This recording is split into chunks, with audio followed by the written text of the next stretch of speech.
Shalom and welcome once again to Treasures of the Torah. I'm Pastor Matt McEwen, and this week our Torah portion is Emor.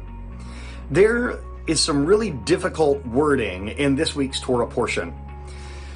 There is a whole description of a group of people that cannot come close in the congregation, people that cannot serve in the house of the Lord. And these are people that are blemished, people who are disabled, people who have something physically wrong with them. Now, to our modern ears, this can sound cruel. It's not only a foreign concept to us, but it seems almost that it has a lack of empathy, like there's not a lot of emotion going on here. But something that is brought down in Numbers Rabbah for Parashat Naso, this gives us something maybe a little more encouraging, and that is this. The commentary says that when the children of Israel, when they left Egypt, they were all in some way blemished. They were all in some way disabled. Well, why is this?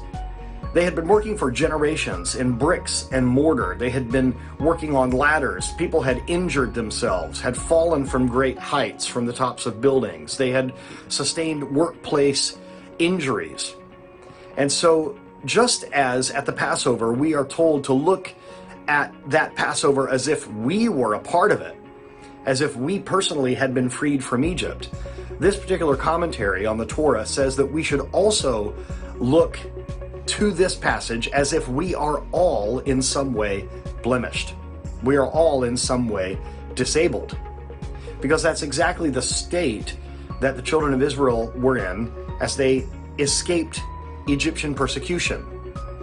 Although this seems to us like it's a bit unfair or maybe uncaring, we also have to remember there is always a rationale. God always gives us a rationale for what's going on here. And one of the reasons why the Torah says that someone cannot serve in certain capacities if they have a certain malady, a certain defect, a certain handicap, is so that attention is not given to the person themselves. I relate this in my life to being a worship leader. Now, I'm not currently a worship leader in my church. I stopped doing that about 5 years ago, but I still am a worship leader when I travel with Rabbi Shapira and in my local Messianic synagogue, and I also participate in music in the local Reform temple in my town. The idea is this. When I am helping out with the music, when I'm leading people in worship, or sometimes as I cantor at our local Messianic synagogue, I'm supposed to disappear into the background. I am supposed to be prepared enough and rehearsed enough. I'm supposed to be so ready to do my job that I slip into the background, that I am not a distraction. After all, it's not about me. It's about what is going on. It's about the liturgy itself. It's about our worship of the God of Israel.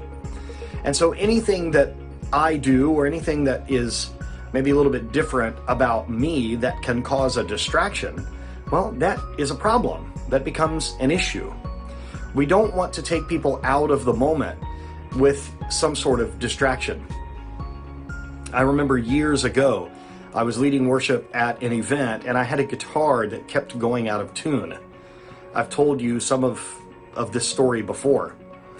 Someone came up to me after this session that was at a ministry conference and they said, "Don't you think it's a bit distracting that your guitar keeps going out of tune? Don't you think it interrupts the flow of worship?" And I was tempted in that moment to take this as a personal criticism, to take it as a slight on the guitar that I could afford at that time. It wasn't a great guitar, it wasn't a very expensive instrument, and that is why it consistently went out of tune. Between every song, I would have to tune it. Well, this man was not meaning to be critical, but he was meaning to give me some encouragement and a gift. I happened to be out of state at this time. I was in Indiana at a conference, and this man went to his car and he got out a case for an electric guitar that he paid over $3,000 for.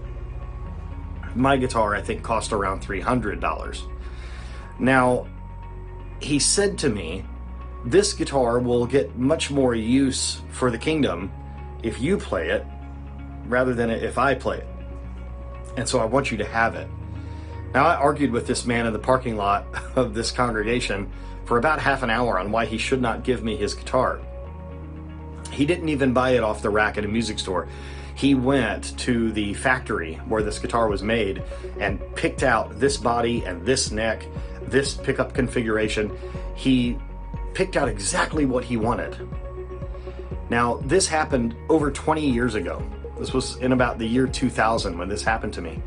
I still have this guitar, and it has been consistently the guitar that I play live with and record with more than anything else. The beauty about this guitar, it has a specific proprietary locking tuner mechanism so that once you tune it, it stays in tune for the entire time that you're playing it.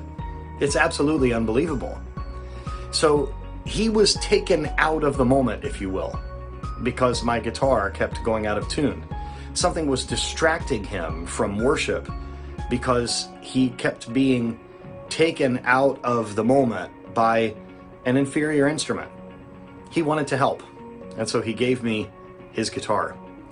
Now, this guitar was so expensive and so out of my league that I actually, on my plane ride home, bought another plane ticket and put the guitar in the seat next to me and buckled it in with the seat belt. I didn't want to check it. I didn't want any baggage handlers touching this guitar. This was the nicest thing I had ever owned, and I wanted to take very good care of it, and I was very protective of it. It has been on thousands of recordings since then and helped me lead worship thousands of times. Because it helps me do my job, it allows me to blend into the background and to not be a distraction. No one is taken out of the moment by staring at the guy with the out-of-tune guitar. In that way, I can relate to the idea of not wanting to be a distraction. And hopefully this is a lesson for you, the ones that are watching, to help you understand why this passage isn't really as cruel as it sounds. And hopefully it can give you a bit of the motivation behind why the Torah says this.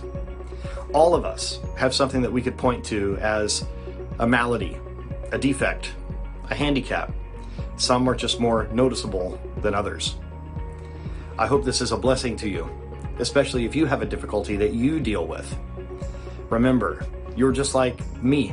You're just like all the children of Israel who are coming out of slavery a bit, well, they were limping a bit. They had some blemishes, just like us.